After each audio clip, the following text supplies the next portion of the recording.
Servus an alle daheim und die, wo unterwegs sind. Herzlich willkommen bei ARS24, eurem Kanal für den Sound im Auto. Wir hatten vor kurzem bereits eine Dashcam vorgestellt gehabt von Kenwood. Die war nicht ganz autonom, die hat nämlich kein eigenes Display gehabt und hat mit dem Autoradio aus der speziellen Serie von Kenwood zusammenarbeiten müssen mit dem Dashcam-Link. Ich zeige euch dieses Mal aber die neuen Kenwood Dashcams, die autonom arbeiten mit eigenem Display. Lasst euch überraschen, was die können.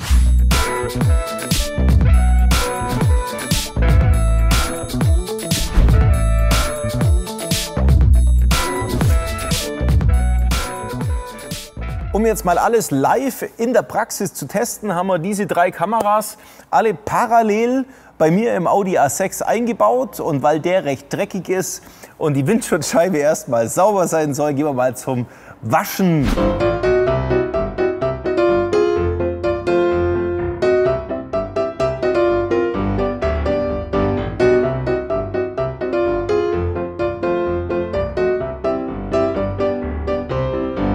Die angesprochene Kamera DRV N520, die wir bereits verfilmt haben, da machen wir euch einen Link unten in den Videobeschreibungstext rein, damit ihr da nochmal reingucken könnt, ob das vielleicht was für euch ist. Ansonsten legen wir jetzt los mit der DRV 330, 430 und 830, wobei die 430er auch die Nebenbezeichnung 410 hat. Die DRV 330 hat ein eingebautes 2 Zoll Display und die 430er hat ein 1,5 Zoll Display und die 830er ein 3 Zoll Display. Eins vorweg, mein persönlicher Favorit ist absolut die 830er DRV, weil die macht einfach die schönsten Bilder, die ist am schönsten anzuschauen, die ist ja am schönsten zu bedienen.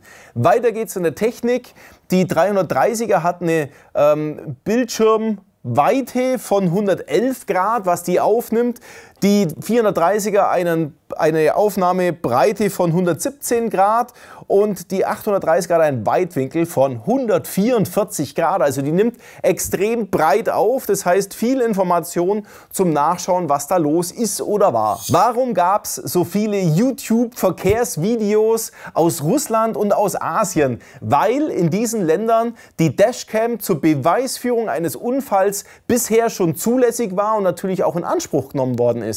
Seit dem 15. Mai diesen Jahres, also 2018, ist die Beweisführung mit der Dashcam auch in Deutschland zulässig. Wichtig dabei zu beachten: Du darfst die Dashcam nicht dazu verwenden, Daueraufnahmen abzuspeichern, um zum Beispiel eine Reise zu verfilmen von München bis nach Rom, sondern immer nur ereignisbezogen aufnehmen. Das heißt, entweder habe ich einen groben Fahrverstoß gesehen, kann auf Aufnahme gehen, wenn es noch rechtzeitig ist, oder der G-Sensor von diesen Kameras, also der Erschütterungssensor, löst dieses Ereignis aus, weil ein Aufprall auf die Karosserie stattgefunden hat.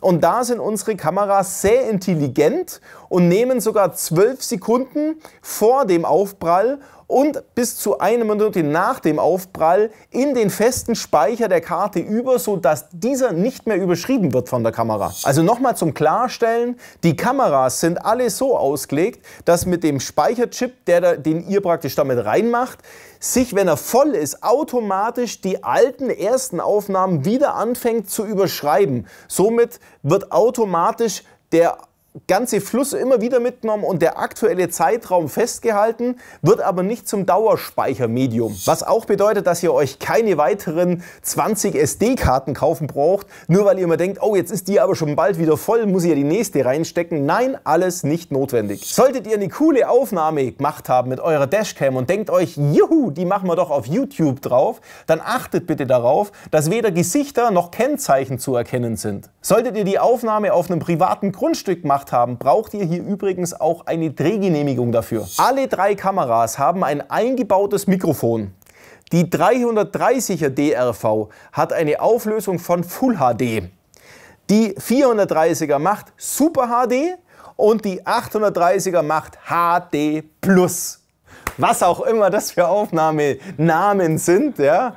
Also, okay, auf jeden Fall die Auflösung haben wir euch natürlich mit an die entsprechenden Wörter mitgekrallt, damit ihr versteht, welche Auflösung das eigentlich sein soll. Als Speichermedium benötigen alle 3 Kameras eine Micro-SD-Card.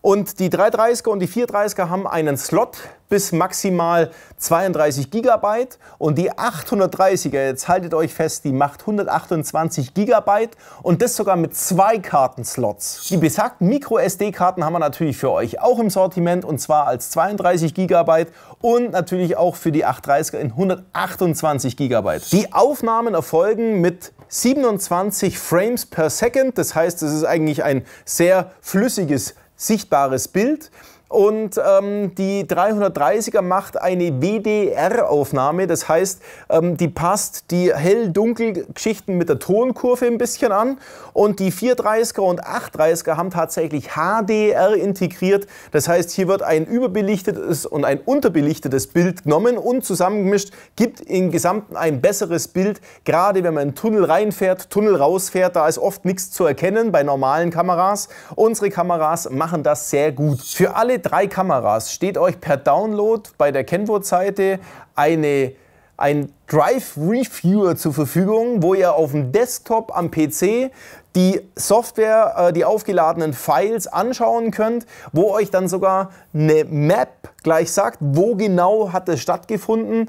Auf jeder Kamera und auf jedem File sind die Geschwindigkeitsdaten und die geografischen Daten hinterlegt, so dass genau an der Stelle bin ich zum Beispiel jetzt 83 Stundenkilometer gefahren. Kann ich also schauen, wie schnell bin ich denn durch den Blitzer gerauscht. In diesen Drive Reviewern, also in dem Download für euren Desktop, könnt ihr natürlich auch noch andere Sachen machen. Und ganz wichtig finde ich an der Stelle, dass man auch das Bild, jedes Bild einzeln anschauen kann. Also diese Frames per Second bei 27 Stück pro Sekunde bedeutet, 27 Bilder werden pro Sekunde gemacht.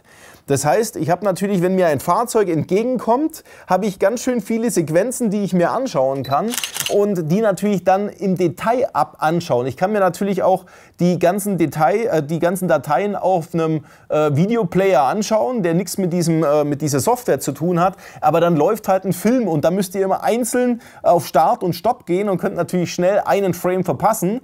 Das passiert euch nicht in dieser Software, weil die kann Frame für Frame anzeigen. Kommen wir nochmal auf ein Ereignis zurück. Und ein Ereignis ist natürlich, wollen wir nie hoffen, dass es uns passiert, aber sollten wir einen Unfall haben, dann ist natürlich in dem Moment, wo das Ding hier an meiner Scheibe klebt, ihr habt schon jetzt mitgekriegt, Bewegung, Schock, ein Schlag, dann weiß unsere Kamera, nimm jetzt auf und zwar auch die 12 Sekunden vor diesem Schlag und sichere das in einem separaten Ordner ab, weil das ist dann eine Datei, die sich nicht mehr selber überschreibt, so dass ihr auch während dem Unfall oder kurz nach dem Unfall steht ihr wahrscheinlich im Schock und denkt als allerletztes daran, dass ihr ja eine Kamera der Windschutzscheibe drin habt, die den ganzen Unfall vielleicht sogar ordentlich gefilmt habt, um die Beweislage vor dem Gericht ordentlich zu klären.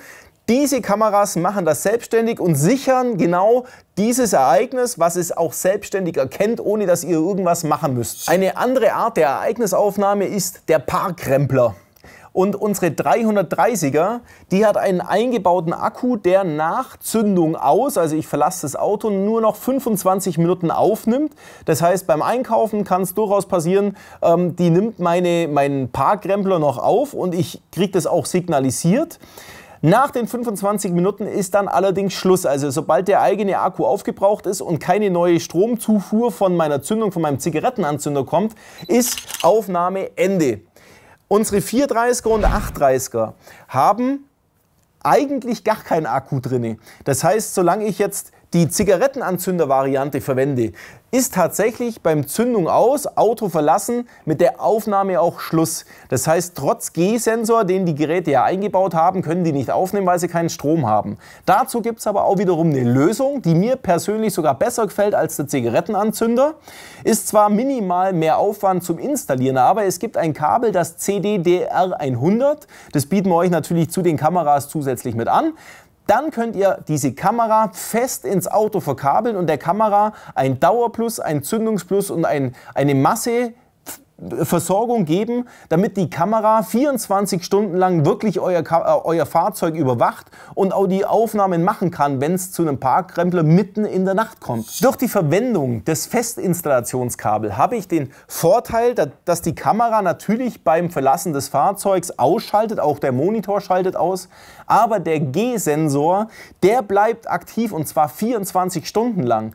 Und der 3G-Sensor, der löst auf 3 verschiedenen Basen aus. Das heißt, entweder von links nach rechts eine Beschleunigung, also einen Schock, von vorne nach hinten oder von unten nach oben, egal wie die Kraft auf den Sensor wirkt. Dieses Ereignis wird ab dem Moment aufgenommen. Ein weiterer Vorteil des Festinstallationskabels ist, dass man natürlich auch den Zigarettenanzünder nicht mehr dafür hernehmen muss, um so eine Kamera anzuschließen und dann irgendwelche Kabel in der Gegend rumhängen, wo ich sie nicht möchte. Ich kann dieses Festinstallationskabel entweder hinten an den Anschlüssen vom Autoradio mit anschließen auf Dauer plus Zündung und Masse oder entsprechend am Sicherungshalter, am Sicherungskasten die Kabel ausfindig machen und dort anschließen und dann ist alles verräumt und richtig schön installiert. Ein ziemlich lässiges Merkmal haben alle unsere 3 Kenwood-Kameras und zwar, wir haben verschiedene Assistenten eingebaut für dich als Fahrer und es gibt da den Abstandsassistenten. Also der Abstandsassistent warnt mich, hey, du bist zu nah an deinem Vordermann dran. Und da denkt ihr euch vielleicht, ja, aber der kann ja den Unfall rein theoretisch nicht verhindern, wenn ich da drauf knall, weil der hat ja kein Bremsblockiersystem. Aber er warnt mich halt einfach mal schon rechtzeitig, hey, dein Abstand zu deinem Vordermann ist einfach zu gering, nimm halt einfach ein bisschen mehr Abstand, dann höre ich auch auf zum Hupen. Was auch als Assistent drin ist, wo ich aber überhaupt kein Fan davon bin, ist der der Mittellienienassistent oder Linienassistent, der quasi erkennt, ja, da ist eine Linie, wenn ich die überquere, dann fängt er auch zum Quietschen an, aber durch das, dass natürlich der Blinker nicht an meine Kamera gekoppelt ist, fängt er praktisch bei jeder Überquerung einer Linie zum Quietschen an, ab einer gewissen Geschwindigkeit und es geht euch so schnell auf die Nüsse, dass ihr diese Funktion sowieso abschaltet. Was ich wiederum ganz geil finde, ist der Anfahrtsassistent. Ihr steht an der roten Ampel und naja, man soll es nicht tun. Ich mache es auch nie. Mit dem Handy rumspielen und schauen, ob irgendwie was auf WhatsApp reinkommen ist, was auf Facebook oder sonst wo gewesen ist. Und ihr erkennt, ihr verpasst den Moment, wo der Vordermann losfährt, weil es einfach schon grün ist. Dann erkennt dieser Assistent, losfahren, aufwachen, nimm dein Handy weg und fahr einfach los, weil es ist grün. Bei dem Abstandswarnassistenten sei dazu gesagt, dass der nur arbeitet und Signale von sich gibt bei Geschwindigkeiten über 30 km/h.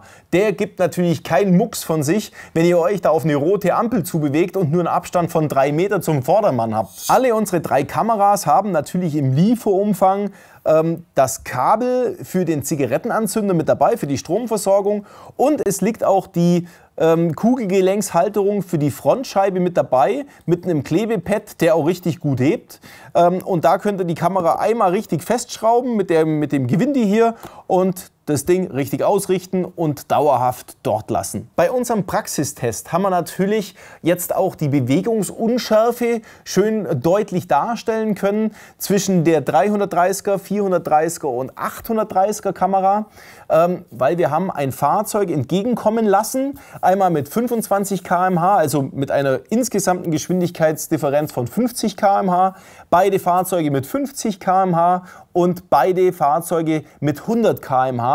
Und daran kann man dann schon erkennen, dass die Frames per Second entscheidend sind, ob ich zum richtigen Zeitpunkt überhaupt noch das Nummernschild erkennen kann oder ob es zu schnell an mir vorbei ist. Und dafür die separaten Aufnahmen jeder einzelnen Kamera. Wer sich jetzt denkt, wow, ich habe ja eine Super HD, eine HD Plus Kamera mit einer irrsinnigen Auflösung, der jetzt auch denkt, ich kann Nummernschilder aus 50 Meter Entfernung so weit herzoomen, damit ich das schön sauber und scharf, gestochen scharf sehe, der schneidet sich, weil wir haben hier lauter Weitwinkelobjektive drauf. Das heißt, ein normales Objektiv, das einen schmalen Korridor hat, der würde es vielleicht tatsächlich schaffen, das sehr scharf zu lokalisieren in 50 Meter. Wir haben aber Weitwinkel drauf, um möglichst viel Umgebung mit drauf zu haben, die dann erst scharf wird, richtig scharf, dass man das Kennzeichen lesen kann, wenn es innerhalb von 5 bis 15 Meter in etwa sind. An Entfernung, da kann ich ein Nummernschild richtig scharf machen, weiter nicht, aber mehr ist ja auch nicht notwendig, weil wenn ich einen Unfall habe, dann ist der ziemlich nah an mir dran. Jetzt hoffe ich, habe ich euch einen kurzen Überblick oder vielleicht auch einen etwas längeren Überblick über die 3 Kameras von Kenwood erzählen können. Mein klarer Favorit ist die DRV 830 mit dem schönen großen Bildschirm und auch mit der wirklich tollen Auflösung. Man sieht es auf den Bildern, dass diese Bilder wesentlich schärfer sind als die anderen. So, jetzt liegt es an euch. Wollt ihr euren nächsten Unfall? Ich hoffe für euch, ihr habt keinen. Aber wenn es soweit ist, sicher sein, dass ihr den Tathergang so schildern könnt, dass ihr selber zumindest mal nicht schuld seid oder zumindest alles aufklären könnt, wie es tatsächlich ist. Vielen Dank fürs Zuschauen. Wir haben auch Instagram als einen Kanal, wo ihr uns gerne folgen könnt, unter AAS24.com oder natürlich hier jederzeit einen Daumen hoch für uns dalassen könnt auf YouTube. Danke fürs Zuschauen, euer Olli.